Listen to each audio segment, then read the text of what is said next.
Writing the perfect speech is like a military operation.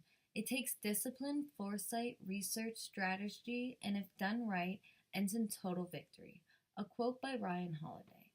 I am here to inform you of my communication concept curation project, which centers around my website, which which is the topic of researching a speech. I'm Gina Kashera, and I chose this topic because as a college student, researching for speeches is like what I do every semester. And for a lot of us, it'll be something that we all continue to do even after graduation. So I wanted to learn more about what proper research is, and I wanted to be able to share that information with you guys.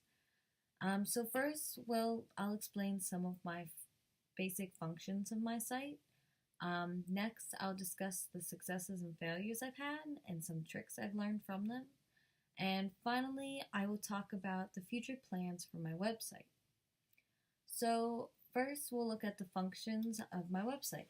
And if you go to the homepage, you'll see that it's pretty much a quick definition of what research is. And research is conducted to evaluate the validity of a hypothesis or an interpretive framework, to assemble a body of substantial knowledge and finding for sharing them in an appropriate manner, and to generate questions to further inquiries.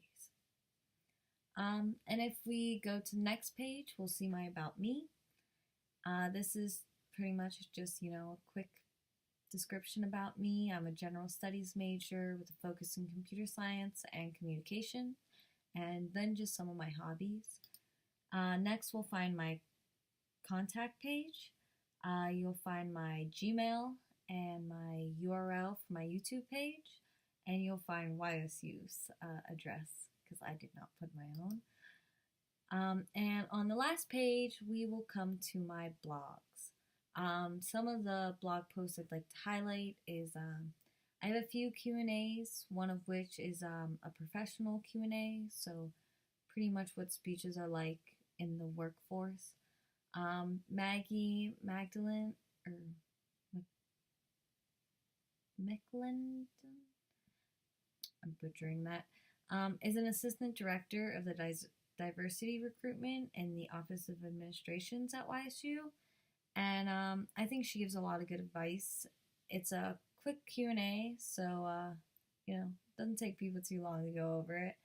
And another one that I had a lot of that I'd like to highlight is my quiz. It's 10 questions and it helps you pick a topic for, a speech that, you're given the opportunity to pick yourself. Next, we will look at the success and failures I've had and what I learned from them. So I had longer session times when I added my quiz. It was something I noticed in Google Analytics.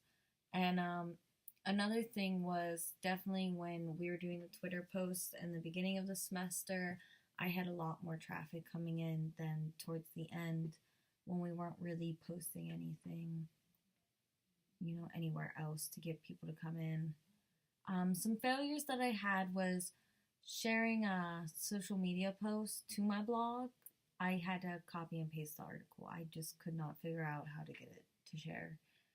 And bringing traffic to my website on my own was definitely a failure. I had nobody come. It was only from the Twitter posts. So what I learned from those is definitely having something interactive on the website will, increase session times, get people to stay on your site longer. And social media is a great tool to bring in traffic to your website. I mean, without it, I would have had none. Last, we'll look at maybe my future plans for the site. So for this particular topic, I probably wouldn't continue the site. If I were going to continue a blog, it'd definitely be about Pokemon Go.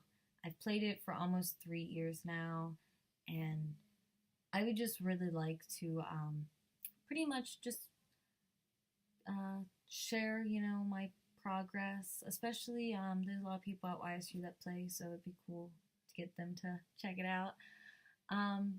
For ideas for the site, I would definitely, again, would want to put a lot more interactive stuff because, even if you don't really care about people staying too long, I think it definitely shows, you care about them being a part of your site.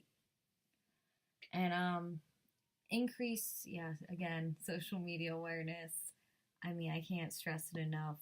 Without it, it's so hard to get traffic to your website, especially for being like a little blog or something. Like when you're a big major thing, obviously you have commercials and endorsements and all that to get you there. But when you're a little blog, it's all about the social media.